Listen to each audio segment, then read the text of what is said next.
I want to start off by giving infinite glory, honor, and praises, majesty, might, wisdom, blessings, and thanksgiving unto Yahweh, Bahashem Yahweh Shai, Bahashem Harukakodash.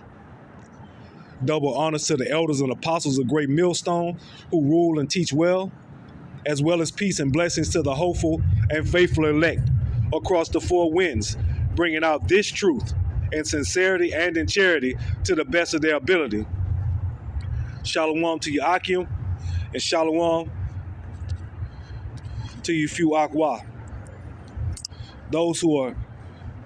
This message is for those who are genuine, those who are being sincere about being about the Lord's business, about seeking ye first the kingdom so that everything else will be added unto you. This is Revelations 13 and 16.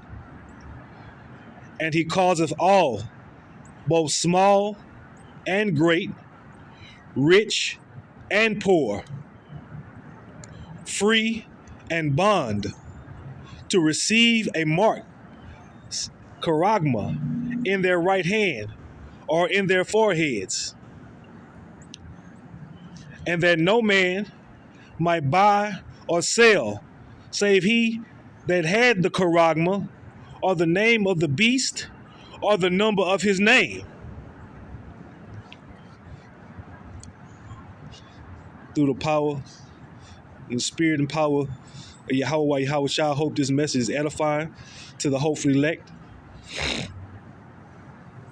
This is going out to Yahweh Shai's people who call themselves Negroes, Latinos, and Native Americans. But you're not. You're Israelites of the 12 tribes. And as I just read in Revelations 13 and 16, going all the way down to the 17th verse, Esau Edom is coming with that decree. He's coming deceptive and sly and slick and cunning and crafty. And he wants his New World Order, his agenda, which he has on the table, to come to fruition. Wants it to all come to pass. And he wants to use the people to do so that he can have total control. You will own nothing and you will be happy. That's his mentality. That's Esau's mindset. He thinks that he is like the Most High. He wants to be the Most High. Yahweh Shai. So I come to you letting you know to hearken unto the words of Yahweh Shai through his men, the prophets, starting with Elder Apostle Tahar all the way on down.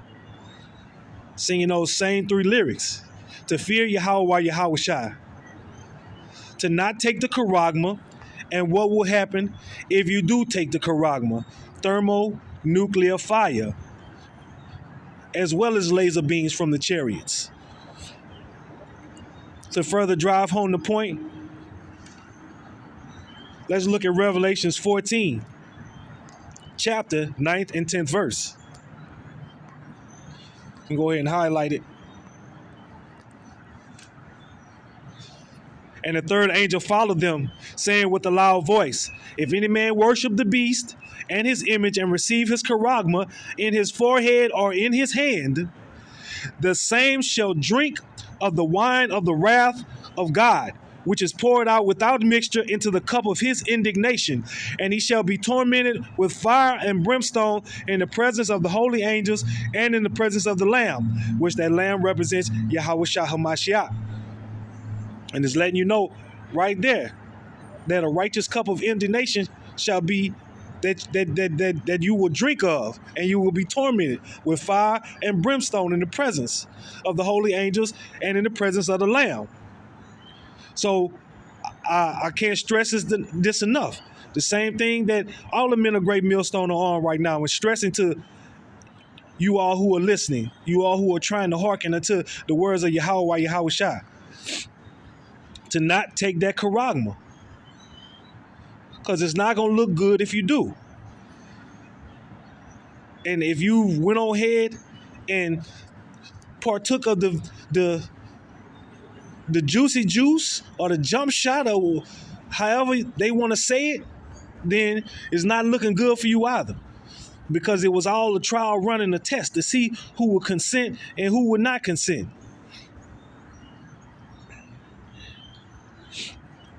From there, I want to go to Proverbs, the first chapter.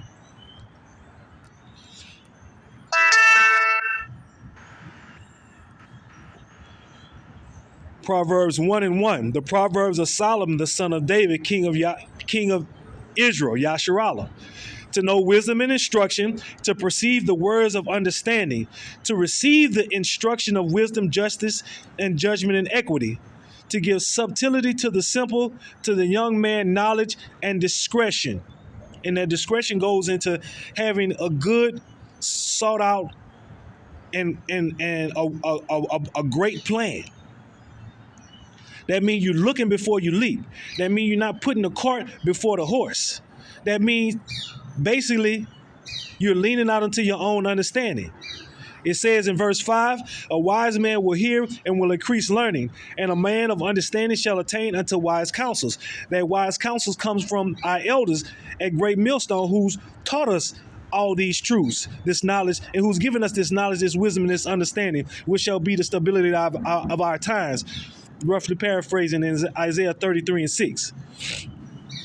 And it says, to understand a proverb and the interpretation, the words of the wise and their dark sayings. The fear of the Lord is in all caps, that means it's Yahweh, is the beginning of knowledge. But fools despise wisdom and instruction. You don't want to be caught in a foolish state. You don't want to be out here caught naked with your pants down. Verse 8 says, my son, hear the instruction of thy father, and forsake not the law of thy mother, for they shall be an ornament of grace unto thy head, and chains about thy neck. My son, if sinners entice thee, consent thou not. Letting you know right there, plain and simple, in verse 10, Proverbs 1:10, do not consent to anything Esau is offering you. If they say, come with us, let us lay wait for blood, let us lurk privily for the innocent without cause, let us swallow them up alive as the grave, and whole as those that go down into the pit. We shall find all precious substance, we shall fill our houses with spoil. Cast in thy lot among us, let us all have one purse. It says right here in verse 15, my son, walk not thou in the way with them. Refrain thy foot from their path. What is their path? To have everybody with the M to the A to the R to the K, which is the charagma. It says right there in 15, verse 15, refrain thy foot from their path. It says, for their feet run to evil and make haste to shed blood. Surely in vain the net is spread in the sight of any bird, in vain. And they lay wait for their own blood. They lurk privily for their own lives. So you going and partake of Esau's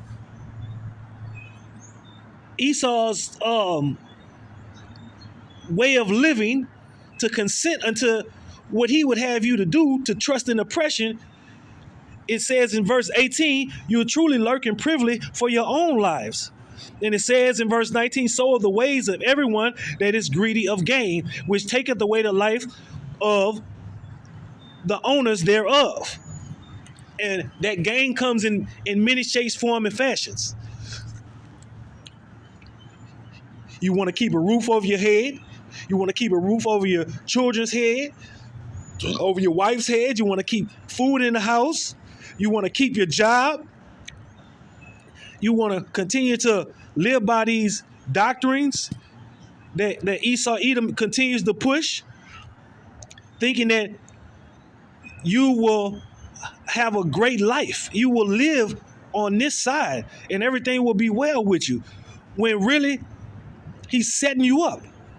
And you, like it says in verse 18, you really lurk privily for your own lives by doing this. You know, in verse 20 it says, wisdom crieth without. She uttereth her voice in the streets. She crieth in the chief place of concourse, in the openings of the gates. In the city she uttereth her words, saying, And where she's saying this is on the highways and on the hedges, in the camps that are scattered abroad throughout all the earth. In the men of the Lord, starting with Elder Potts on down with Great Millstone, are continually pushing.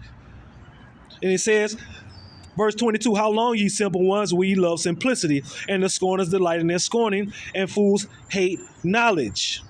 It says, turn you at my reproof. Behold, I will pour out my spirit unto you. I will make known my words unto you. Don't go trusting in oppression.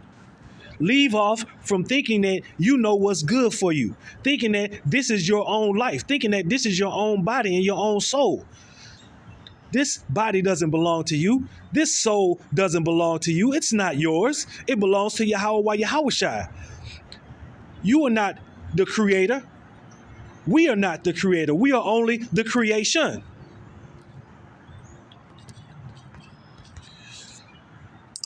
Follow me if you will. Gonna leave off and come back to Proverbs. Let me go back right fast.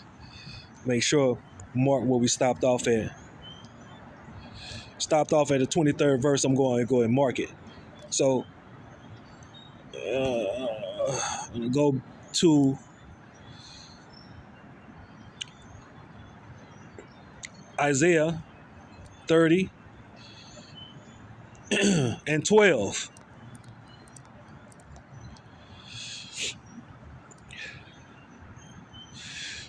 Isaiah 30 and 12 says, wherefore thus saith the Holy One of Yasharallah, because ye despise this word, and trust in oppression and perverseness, and stay thereon, therefore this iniquity shall be to you as a breach ready to fall, swelling out in a high wall, whose breaking cometh suddenly at an instant.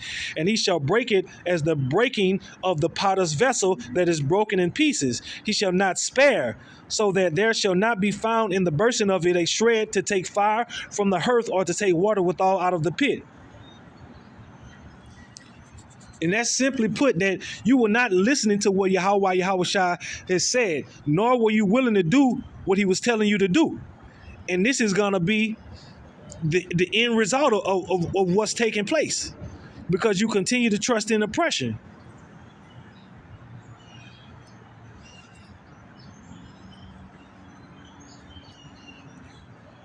Let's look at Jeremiah 6 and 12.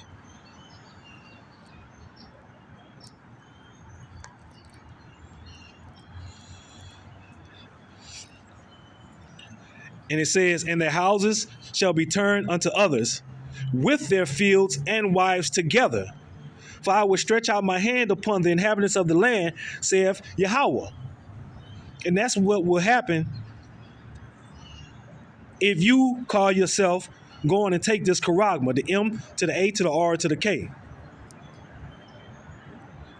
Your houses shall be turned unto others, with their fields and wives together.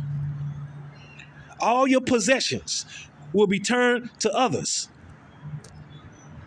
Who are those others? Esau, Edom, and his troop, his band of misfits who won't care, young or old, sparing. He won't spare any. It don't matter who you are or what you think you have or what status you thought that you had in this world. He won't care about none of that.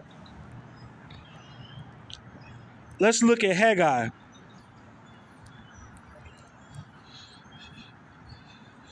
Start with the second verse. Thus speaketh the Lord Yahweh, Salakia, the Lord of hosts, Yahweh Yahushua, saying, these people say the time is not come, the time that the Lord's house should be built. And that's what we're doing right now. We're building the Lord's house. In Haggai, speaking of the temple that was being built with brick and mortar. But right now, the one that we're speaking of is being built spiritually. It's a spiritual house that's being built with Yahweh Yahushua's men, the hopeful elect, Abarat the Zayim of that number, and you Akim as well. It says, then came the word of the Lord Yahweh by Haggai the prophet, saying, is it time for you, O ye, to dwell in your sealed houses, and this house lie waste? This let you know right now, Yahweh Yahushua has work for us to do. It's not time for folly. It's no time to have fun. It's no time to be deceived and follow the masses off the edge of a cliff to your death, to your demise, to your doom, to your destruction. Lean not unto your own understanding and trust Yahweh Yahushua. Because that house, that sealed house, that's your ceiling sealed. Those sealed houses that you have will be ransacked and your wives ravished, your children taken away. Now, therefore, thus saith the Lord of hosts, Yahweh Yahushua, consider your ways. It says, ye have sown much and bring in little. Ye eat, but ye have not enough. Ye drink, but ye are not filled with drink. Ye clothe you, but there is none warm. And he that earneth wages to put it into a bag with holes. Thus saith the Lord of hosts, Yahweh Yahushua, consider your ways. You already don't have nothing. You're already at the bottom. It don't matter if you make six figures. It don't matter if you work at the plant. It don't matter if you're driving a good car. It don't matter if all your bills are paid up on time right now and your mortgage is paid off, college tuition is paid off. You got a 401 plan, you got Social Security, and you got all kind of stuff set up for yourself. None of that matters because what's coming down the pipe is going to force you to choose one side or the other. The word says, choose now who you will serve, the Lord or Mammon. And if you go and choose Mammon, you're going to die. I read it to you right there in Revelations 14, 9th and 10th chapter. That's what's going to happen to you.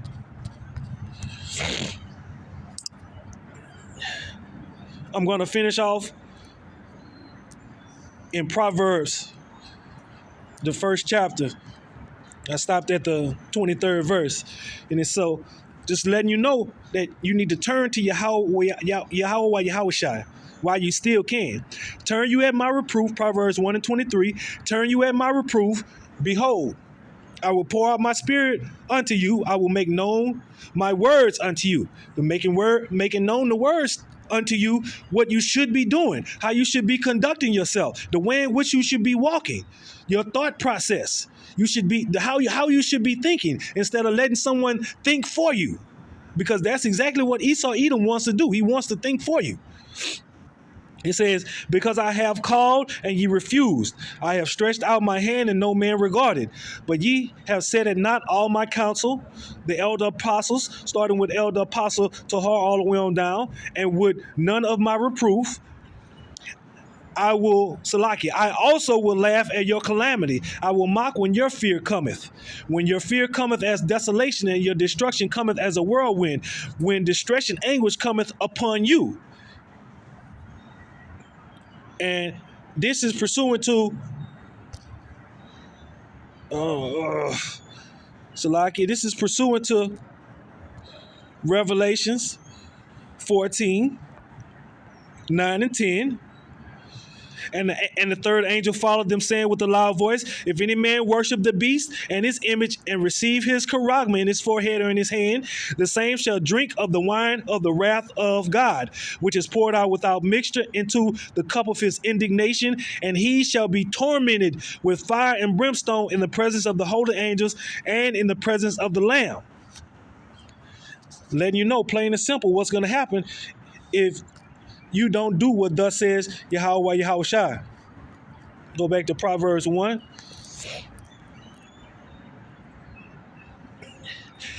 Proverbs 1 and 28. Then shall they come upon Salakia, then shall they call upon me, but I will not answer. They shall seek me early, but they shall not find me. For that they hated knowledge and did not choose the fear of the Lord, Yahweh. They were none of my counsel. They despised all my reproof. Therefore shall they eat of the fruit of their own way and be filled with their own devices. And those own devices will go into the charagma, which is the bane device. Not to mention the woes, the famine, and the pestilence, and everything else that comes along with it. And it says, for the turning away of the simple shall slay them. And that's what's going to happen. You will be slayed. So it says, for the turning away of the simple shall slay them, and the prosperity of fools shall destroy them. But whosoever hearkeneth unto me shall dwell safely, and shall be quiet from fear of evil. Go back to Revelations 3 and 10. Because thou hast kept the word of my patience, I also will keep thee from the hour of temptation, which shall come upon all the world to try them that dwell upon the earth. Follow Yahweh Yahushua. Lean not unto thine own understanding. Seek Yahweh Yahushua while you can, while there's still time. Seek him early and seek him often. This is the only way, Akim and Yufu Agwa. Otherwise, it's going to be read them and weep. Because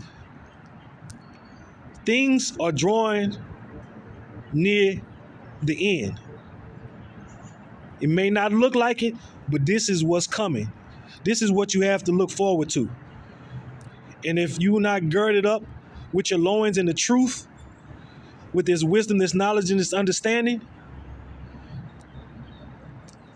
then you're not going to make it. Proverbs 29 and 18 says, where there is no vision, the people perish. But he that keepeth the law, happy is he. I pray through the spirit and power of Yahweh Yahushua that this was an edifying video.